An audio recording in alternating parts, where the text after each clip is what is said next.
Praise the Lord. We're gonna share with you briefly a word this morning, and concluding our series of messages that we've been sharing over the last several weeks that we've entitled Him, Her, and Them. And it is through this month of February. It's been about relationships. It's been about a man and his lady. So we've been talking a lot over the last couple of weeks about relationships. Week one, I spoke about the passage from Ephesians. Actually, if you noticed, we worked backwards through an Ephesians chapter 5 passage. And on week one, I talked to the guys about loving your wives as Christ loved the church. Week two, Pastor Lisa shared about wives honoring their husbands. And today, we were actually supposed to be up here together, as you heard Brandon mention in the announcement video, and share this message together. But our scheduling worked out such that she had to be away today ministering elsewhere. And so I'm all alone today. And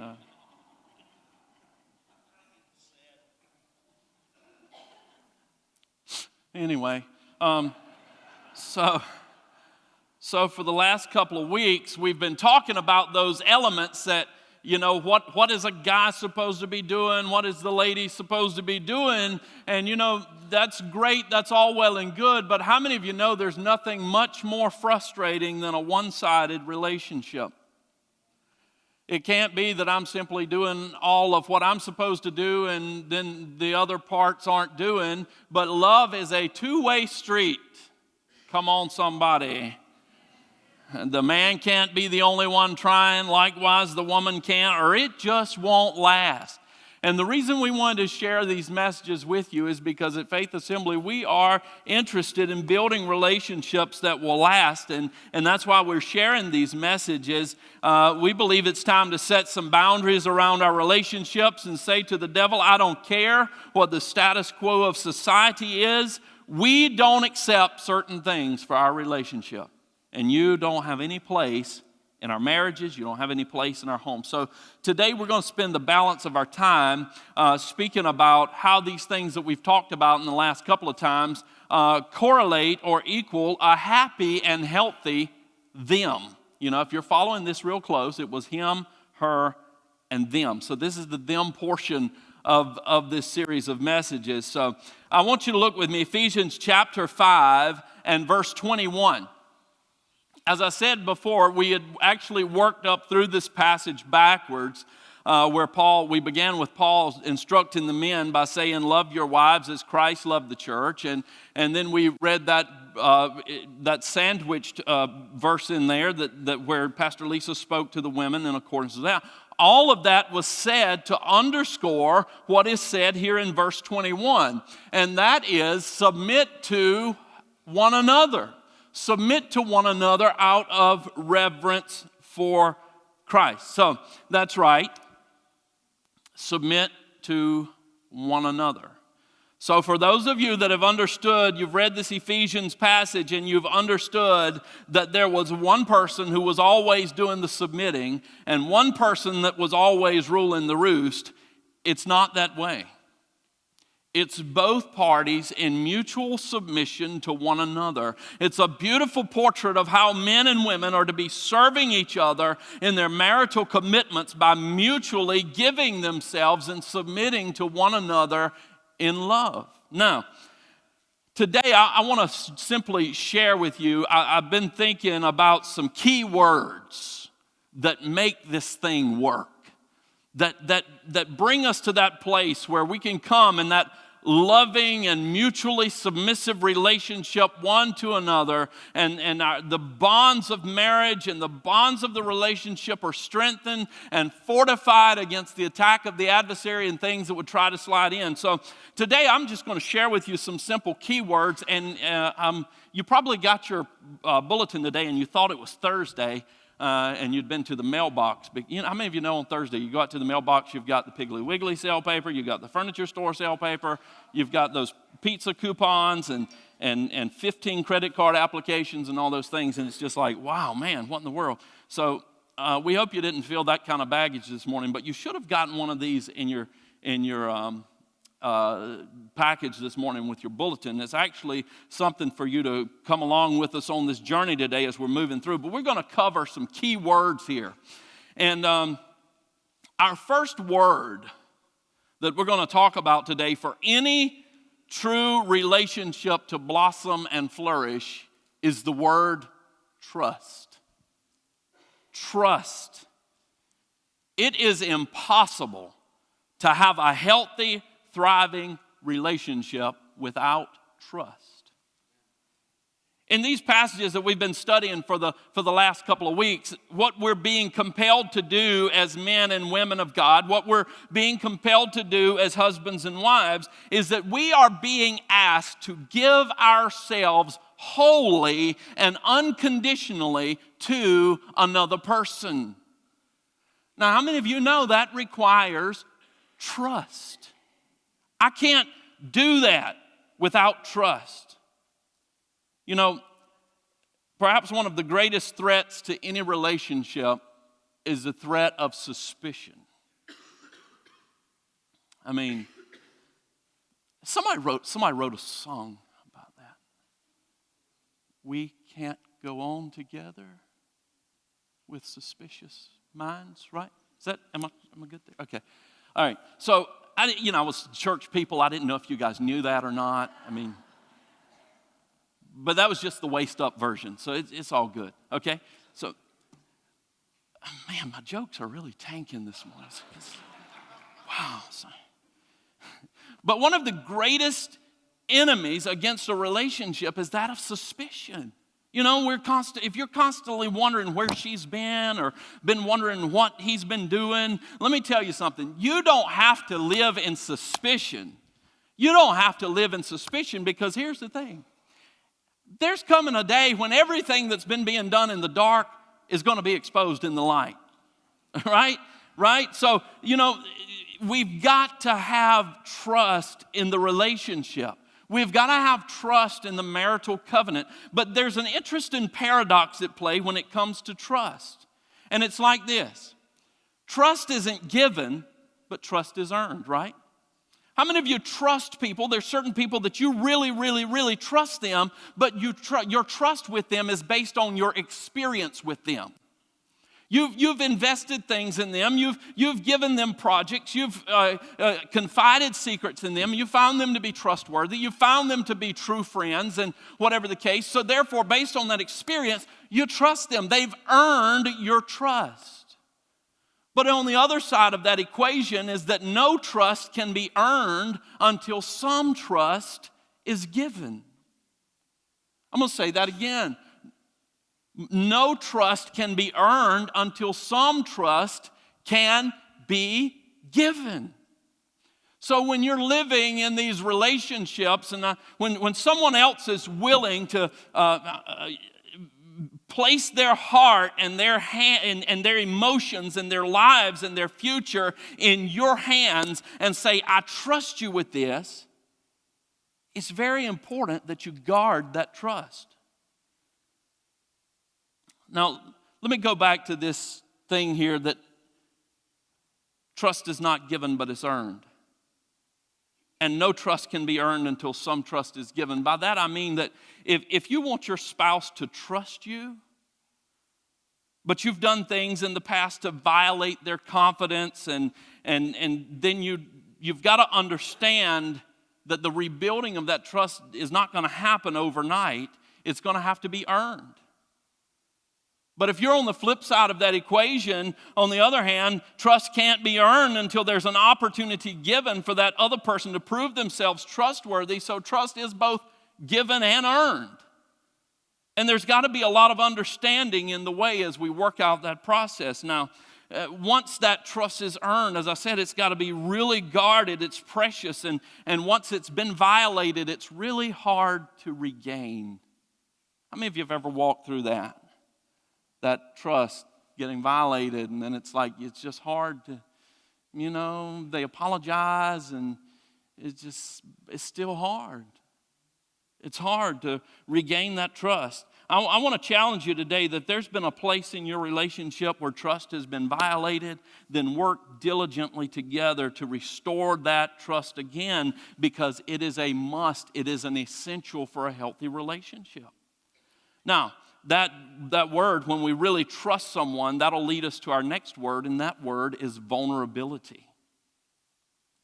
Vulnerability. Now, when vulnerability is having positioned oneself in such a way as to be vulnerable, or if we define this according to the dictionary, it says this: that which may be wounded, susceptible of wounds or external injuries as a vulnerable body. Number 2, liable to injury, subject to be affected injuriously as a vulnerable reputation. When we trust a person, and we give ourselves completely to them as the Bible instructs us to do, whether we want to admit it or not, we may be macho, we may try to come off as self-assured or whatever the case is, but you know what? Whether we want to admit it or not, we are handing that person some fragile merchandise. I mean, we're handing them our little hearts and our little feelings, and of course, we're giving them a place in our hearts, but it's so much more than that. We're not only giving them a place in our hearts, but we're sharing with them our thoughts and our dreams and our visions, our weaknesses, our shortcomings, our strengths, our imperfections, and the list goes on and on and on until we've covered all of who we are and all of what we are, and we're placing all of that and we're letting somebody else into that. And how many of you know that makes you vulnerable? When you begin to let people know who you really are. You say, Pastor, I don't even know. You're going all like psychologist on me here this morning. I don't even Let me ask you this. Were there things that you did not let your spouse know about you while you were dating? That you just didn't fully disclose to them, right? There were things, and since you've been married and you've been living together in the same house, you're becoming a lot more familiar with each other. You've learned the weaknesses. You've learned the faults. You've learned the flaws. You've learned the shortcomings. And that can be frightening. That can be frightening because we don't know if our weaknesses are going to be used against us. In that heated moment. Well, you say you're so-and-so, but the truth of the matter is you always, and there it comes.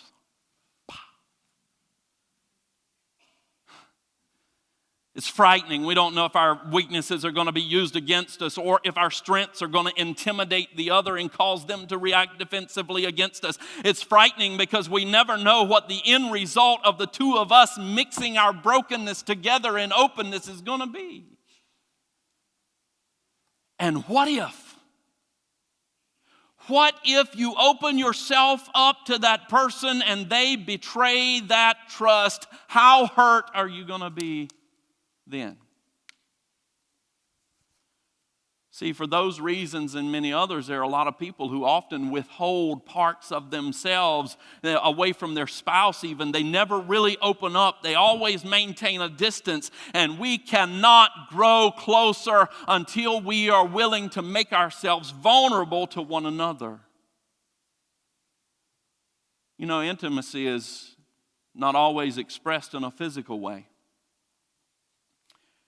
In fact, there's many people who spend a lifetime physically close to one another, but they never actually achieve intimacy because they're never willing to open up. They're never willing to make themselves vulnerable to that other person. Maybe it's because of past hurts. Maybe it's because of insecurities. Maybe it's because of disappointments they faced in the life. But as we're talking about making ourselves vulnerable to each other, then that brings us to our next word, and that is that after I have opened myself up to you, after I have laid myself bare to you, after you know all of my dirty little secrets and all of my faults and shortcomings and failures, then you are responsible. Responsibility is our next word. That's right. When somebody places their trust in you and has opened up their hearts and allowed us to enter into the intimate places of their lives, that brings a tremendous amount of responsibility. What do we do with the things that we know about another person? Do we use it to wage warfare against them? Do we use it to win arguments? Do we use it to throw in their face every time that we feel inferior? No. When somebody opens up their heart to you, another person's heart is a great responsibility. Don't treat it lightly. Handle it with care.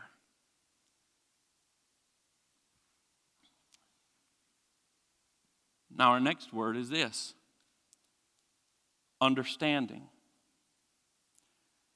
That's right. One of our great responsibilities is to seek to understand our spouses.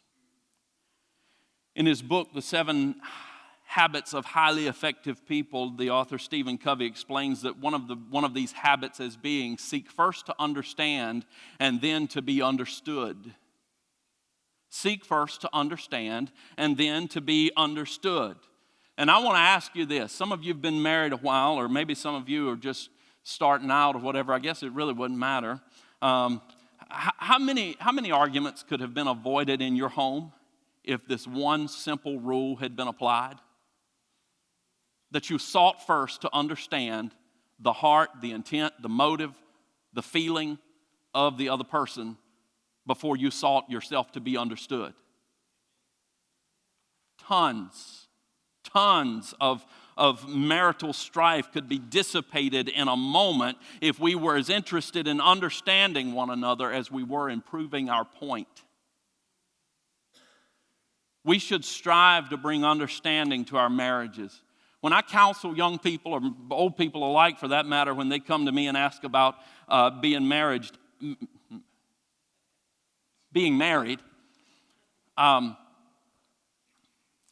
I counsel them in this one way, and I say this: listen, this is not about the warm, gushy stuff of falling in love and this emphatic thing that you've got, infatuation that you've got going on right now. This is a lifelong commitment.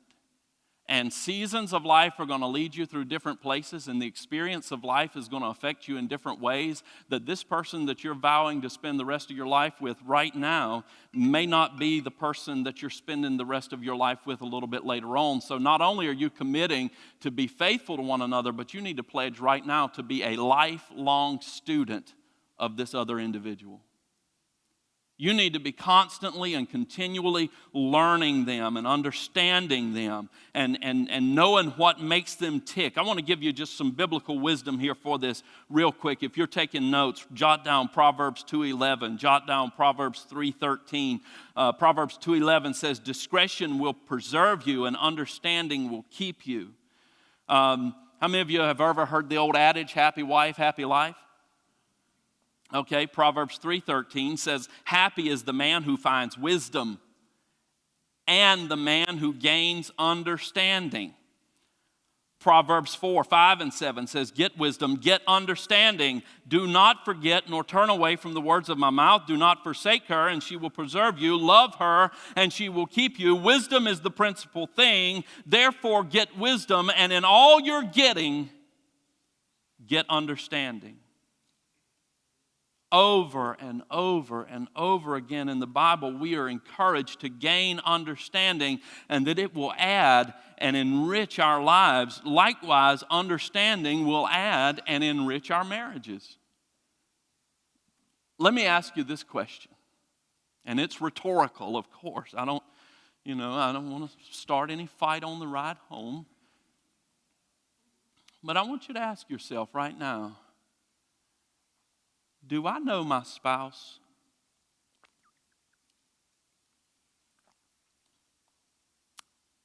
I mean, really. Do you know that person seated next to you? Do you know what they struggle with emotionally, day in and day out? Do you know the pressures that they bear? Have you taken the time just to sit down and study and learn about one another and what's really going on in their lives? the frustrations, the things that hurt them, the things that they wrestle with in their minds? Do you know? If you don't know, you should know. Remember, we're talking about biblical submission to one another, and to be perfectly honest, sometimes there will be just some things that require understanding if you and I are going to make any progress in the biblical model of a marriage. Now, having understood, all right, fellas, are you with me, fellas? Okay. I need a big hoo-ha from the guys here this morning. Just come on, real quick. There we go. Okay. I just need to know that you're with me, because here for a minute we're going to talk about sensitivity. Okay? After you have exercised your responsibility to understand, and then having understood, it becomes our responsibility to respond to what we know with sensitivity. Remember earlier we spoke about being vulnerable and the great trust that required, and because of that great trust, how then we become responsible. And a great part of that responsibility is to respond to the needs of our spouse with sensitivity. And that's a two-way street, by the way. I just said that to the guys because we kind of draw up and draw back at the mention of the word sensitivity. All we can see is that those little things with Stuart Smalley sitting in front of the mirror saying, I'm good enough, I'm smart enough, and doggone it, people like me, you know. We conjure up those kinds of things, but it has a great impact on our marriages and our relationships. Once you learn that an action or a word is upsetting to your spouse, then it might behoove you to learn an altered behavior or even vocabulary. Some of you are saying, well, I'm grown and I'll do what I want to do and I'll say what I want to say and I don't care what anybody thinks. You tell that to the guys at the water cooler at work, because I don't believe it. Paul illustrated this principle here for us so wonderfully in his writing to the church at Corinth. Paul was speaking about the tradition of eating meats that had been offered to idols when he said, and I'm paraphrasing, he said, I can do whatever I want to do, but because I don't want to cause others around me to stumble, I will refrain. Sure, we can do whatever we want to do, but are we conveying the right message to those that we love? Men, are we in our actions? Are we being sensitive to the needs of our spouse in such a way that we are showing our ladies that we love her like Christ loved the church? Women, are you conveying to your man that you honor him as the man of the house? That's right, there are some areas where our wants and desires and our liberties just have to be set aside for the sake of being sensitive to the needs of our spouse. Let me ask you this question. Again, it's rhetorical. I don't want any bruised ribs or anything before you leave here. What is more important to you? To have your way, or to have your spouse know that you love them more than you love yourself? That is the heart of sensitivity.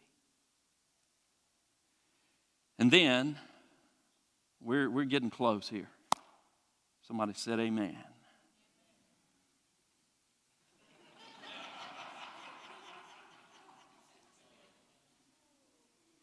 I could identify the majority of those voices. I know who you are.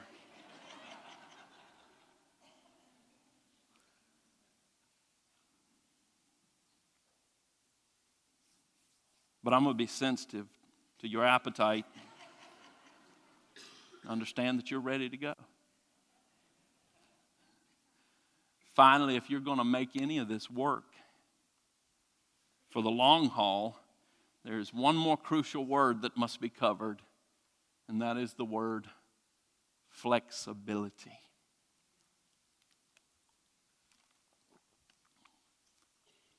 Lisa and I just celebrated 21 years of marriage this past Friday.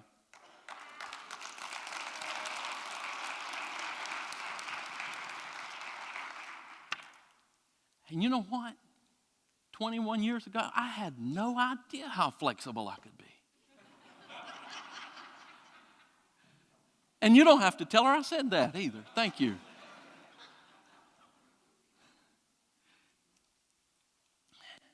Flexibility is a capability of being bent, usually without breaking. Susceptible of modification or adaptation. I can tell you that all of the flexibility that's been ushered into my life through my marriage has been a good thing. Because I was not a nice boy when my wife found me. She has been a godsend in my life. I want to ask you, is this not a good summary word for our passage today from Ephesians 5:21 that says, submit to one another out of reverence for Christ? Doesn't that require flexibility? Let me simply say this. In the context of a marital relationship, you will either learn how to bend or you will break. You will learn how to bend or you will break.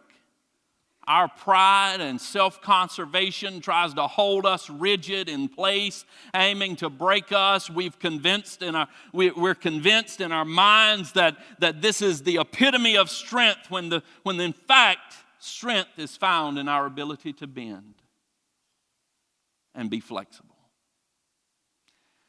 Now, I'm sure we could add a lot of different words to this list today, and I could go on, but since I've got such a thunderous amen earlier when I mentioned that I was almost done, we'll conclude this here. But there is one more word that I want to discuss, and that is the foundation for our relationship, and that word is love. In the Bible, love is explained as a wonderful thing that creates a safe place to exercise trust, to make ourselves vulnerable. It's a place in which we're compelled to responsibility and to extend understanding and walk in sensitivity. And it goes like this. If I speak with the tongues of men and of angels, but do not have love, I am only a resounding gong or a clanging cymbal. If I have the gift of prophecy and can fathom all mysteries and all knowledge, and if I have faith that can move the mountains but do not have love, I am nothing. If I give all I possess to the poor and give over my body to hardships that I may boast but do not have love, I gain nothing. Love is patient. Love is kind. It does not envy. It does not boast. It is not proud. It does not dishonor others. It is not self-seeking. It is not easily angered. It keeps no record of wrongs. One man went to the doctor. He said, "Doc, I need some help." He said, "Every time my wife and I get in an argument, she gets historical." And he said, "Don't you mean hysterical?" He said, "No, sir, she gets historical. Starts bringing up every wrong thing I've ever done." And Paul continues and says, "When I became a man, I put away the ways of childhood behind me. For now we see only a reflection in a mirror. Then we shall see face to face. Now I know in part, then I shall know fully, even as I am fully known. And now these three remain: faith, hope, and love. But the greatest is love."